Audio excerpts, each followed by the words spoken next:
Hello, everyone. My name is Dr. Yonit Arthur. I'm an audiologist and coach. You're on the Steady Coach. And today we are going to tackle the topic of doubts and how to work with doubts skillfully so that you can progress in your recovery from neural circuit dizziness and other neural circuit symptoms. If you're watching this video, you probably already have a sense that doubts are bad news for recovery. We're going to talk about why doubts are so problematic for recovery shortly. And then later in this video, we're also going to talk about exactly how you can build skills to work with those doubts in a more constructive way. On this channel, I primarily focus on chronic dizziness symptoms that are medically unexplained, neural circuit dizziness, usually diagnosed as PPPD, vestibular migraine, or MdDS, mal de débarquement. But you may have other diagnoses depending on which doctors you've seen. The main criterion is, are your symptoms chronic and not fully medically explained? But this video also applies to those of you who have other neural circuit type symptoms: tinnitus, hyperacusis, chronic fatigue syndrome, IBS or digestive problems, chronic pain, and many other symptoms that are the result of nervous system sensitivity. Now, this is going to clue us in to why doubts are such a problem when you're trying to recover from a neural circuit symptom. But I want to remind you that if you're new to my channel, you're probably going to need some basic information first on why nervous system sensitivity is actually the root problem here. So if you're new, please pause the video here, watch one of the introduction videos below. And also, if you're new, please hit the subscribe button and the notification bell so that I can let you know when I have new content available. All right, so why did doubts interfere with recovery so much? The obvious answer, of course, is that doubts create more fear. And fear is bad news when you're dealing with a neural circuit symptom, because chronic symptoms that are neural circuit related are fed by fear. The more your brain is predicting danger when it comes to the triggers that cause your symptoms or the symptoms themselves, the more likely it is that your symptoms will continue. So when you have a lot of doubts, you are naturally more afraid of symptoms and triggers, and this can keep symptoms going. But that's not all. Doubts also dramatically increase the frustration you're feeling with the process. And while you may not think of frustration as fear, think about the fight or flight response. Flight is fear, like run away from that thing, it's dangerous. But the other way we respond to danger is by fighting it. Ultimately, frustration and anger, either with yourself for having the doubts or at the actual symptoms themselves, are also a form of that fight or flight response, that danger response to symptoms and triggers that can keep symptoms going. Additionally, when people are dealing with a lot of doubts, they also tend to feel a lot of shame and self-criticism, which are also danger signals. You may be blaming yourself for having doubts in the first place. You may already know the things I've already said and feel really upset with yourself for having them. And you may feel like there's something fundamentally wrong with you when other people seem to accept all this information and coast and get better from chronic symptoms, but you can't do it. It is normal then to have an additional doubt that says, what if there's something just so wrong and broken in me? I can't stop doubting. I can't stop being afraid. This means I can't recover. And finally, doubts really decrease your motivation to get better because they make you feel helpless. What's the point of even implementing the tools that I talk about here on the channel, which are, by the way, needed in order to get better, if you're so consumed by doubts about whether they're actually going to help you? So for all these reasons, it is obvious it's so important to know how to work with doubts in a constructive way. Now, in this video, I'm actually going to be talking about how to work with one particular type of doubt that's probably the one that's plaguing you right now. So first, you need to know what kind of doubt you're working with. Are you working with a fixable doubt or a possibility doubt? These are my terms, so don't worry, I'm going to explain what I mean by both of those in a moment. A fixable doubt is simply a doubt that requires more information, and that information is something that you can actually get. For example, I'm not sure I have neural circuit dizziness and I haven't had testing yet. What if I don't have neural circuit dizziness? Well, that doubt makes sense, and the way to deal with that particular doubt is to get more information, get more medical testing done, make sure there's nothing medical that is actually leading to your symptoms. On the other hand, a possibility doubt is one that has to do with information that you can't get or that can't be provided in a certain or objective way. The issue is that often you think you're dealing with a fixable doubt when in fact what you're dealing with is a possibility doubt. For example, kind of related to the previous doubt I was talking about, what if they missed something? What if I don't actually have neural circuit dizziness? In the backdrop, of course, of already having had all the tests and your doctor diagnosing you with a neural circuit problem. In that case, what more information can you get that's going to provide you with certainty in an objective way in response to that question? You can't. In fact, that doubt is based on the possibility. You've already had medical testing. You've already been given a diagnosis of PPPD. You already know this is what you have. So this doubt is just raising the possibility that maybe you don't. And you want to work very differently with a doubt like this one than you would with one that's fixable that just needs more information. Let's look at another example that's really common. What if I never recover from neural circuit symptoms? This is another example of a possibility doubt because no one can answer that question with certainty and objectivity. No matter how many continuing tests or reassurance or examples you find, you will not have certainty that you can recover from neural circuit dizziness. There's some amount of uncertainty that is inherent to that question. It's a possibility question. Is it possible that maybe I won't recover from neural circuit dizziness? And no additional information is going to change that. Here's one more that comes up. What if there's something so wrong with me that I can't recover, even when other people do? Again, is there objective and certain information that you can get from an outside source that's going to give you certainty about the answer? No. So it's a possibility doubt. Okay, now you know what kind of doubt you're working with. If you're dealing with a fixable doubt, go get more information. You can turn this video off right now. If you're not sure, chances are you're dealing with a possibility doubt, and now we're going to go into the steps to work with those. Step 1 is you need to stop. Stop trying to fix it. Stop trying to soothe it away. Stop trying to reassure yourself out of it. No additional information you get, no amount of trying to escape from this doubt is going to make it stop. It's not a fixable doubt. It's a possibility doubt.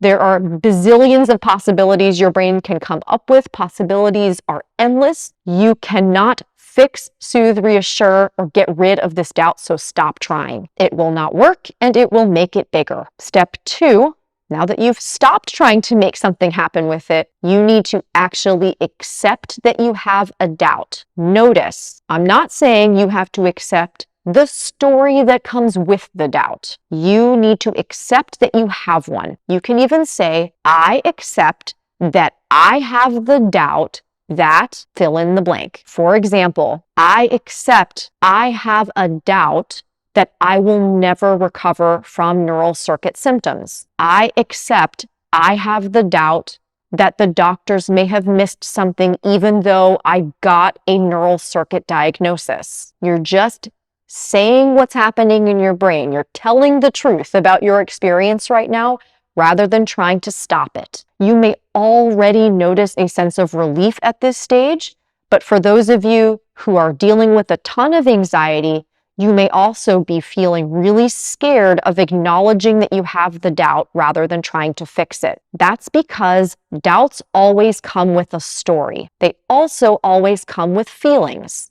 So we're going to need to work with each of these components of the doubt to help you get to the point where you can accept that you have the doubt. But a good starting point is just saying that you accept it and noticing what else is going on. Now we're going to fill in the rest of this sentence so we can identify the feeling and the story that come with the doubt. So here in step 3, what you're going to do is make your sentence a little longer, and you're going to say, I feel blank because I have a doubt that blank, and I believe that because blank. Okay? So in other words, you're going to fill in how you feel because you have the doubt. You're going to name the doubt, and then you're going to name all the reasons why you think you have the doubt. For example, I feel scared because I have the doubt that I will never recover. And I believe that because I've read horror stories on the internet that people don't recover,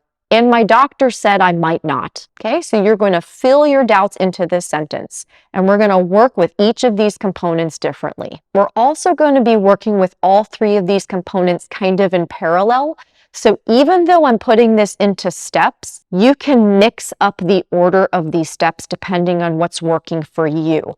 You don't need to use exactly the order that I'm going to use. The next step is going to be to separate the feeling out of this. You can validate yourself for having the feeling and be kind and compassionate to yourself and allow the feeling to be there as best you can. I feel scared because ... I feel angry. I feel frustrated because ... You can slow down, notice the feeling, feel it in your body, allow it to be there. And at this point, you can use the same sentence that I suggested earlier if you'd like. I allow myself to feel frustrated. I allow myself to feel fear. I allow myself to feel angry. Whatever the sensation or feeling is, note it, name it, allow it to be there. Try as best you can to be the observer of this feeling. In other words, notice, just like we noticed in the previous step, that you have a doubt. You have a feeling. The feeling is not you. You are not the feeling. It is a feeling that is inside you. You are therefore bigger than the feeling by definition. I, Yonit, observe this feeling of frustration. Putting yourself in that position will help you feel the feeling without doing anything else at this point. The next step is going to the story part of the sentence. I feel scared because I'm worried that I'm never going to recover. And the reason I know this is because there are people on the internet who never did, and my doctor said I might never recover. Okay, that last part is the story that we built for the doubt. And this is where you can look at the evidence that your doubt is using to support itself, and you can just notice that your doubt is using fear logic. It's using evidence that might be true, but it's only using some evidence. It's cherry picking evidence, and then it's applying the logic in a particular way to achieve the outcome of a very scary, doubt-invoking, fear-inducing scenario. In this case, the doubt that I'm using as an example is only using evidence from people on Google or on support groups and what your doctor said, and it's ignoring evidence that other people have recovered clearly, which is very clear right now on my channel with all the success stories and comments. It's ignoring any progress you've made at this point. It's ignoring all of the friends and other people who are supporting you through this process. It's just cherry picking the evidence that's scary to draw a fear-based conclusion. And there are other potential conclusions that could be reached if we weren't using the fear logic. Now, this is not to argue with your story. I'm not pointing this out to try to get you to argue your story. In fact, that's exactly the opposite approach of what we want to do. You've probably already tried that a lot. Arguing with doubts does not take you anywhere. Not helpful. But what I'm trying to get you to do is just see it for what it is. It's a story. It's a story your brain is telling you. It's just a story that's full of possibility. Possibility doesn't mean real. Possibility doesn't mean it's going to happen. It's just a projection. When you're able to see this, it's going to lose some of the grip it has on you, and it's going to allow you to take the next step in this process. The next step is coming back to the point where you accept the doubt and move on. And there are lots of different ways to do this. I'm going to give you just a few of my favorite options, and you can pick the ones that seem to work best for you. The most straightforward way to do this is to come back to that doubt and say, this is a fear story based on fear logic that my brain is creating, and I'm going to let it go. Another option is to say the same thing, but instead of letting it go, saying, I'm going to let it be here with me, and I'm going to keep going. The doubt doesn't need to go anywhere. It can stay,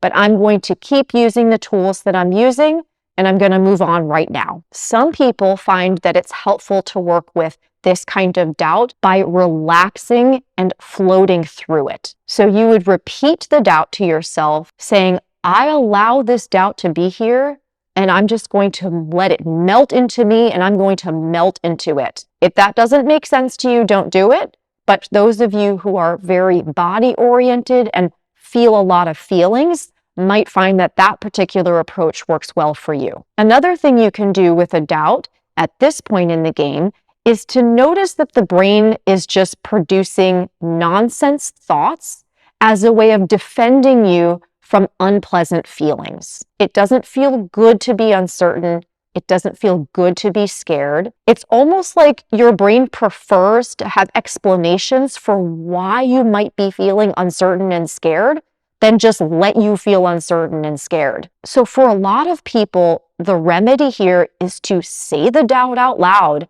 and just feel the fear and uncertainty instead of trying to avoid it with thoughts.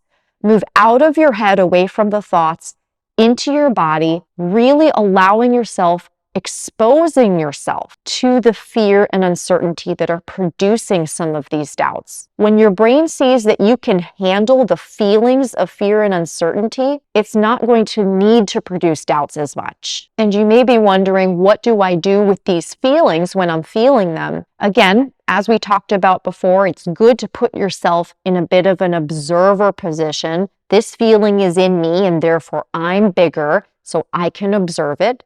But you can also respond to it with compassion, saying it makes sense that I might feel scared. I'm going to allow that fear to be here and care for myself. Or for those of you with obsessive compulsive tendencies, sometimes bring it on is actually more empowering.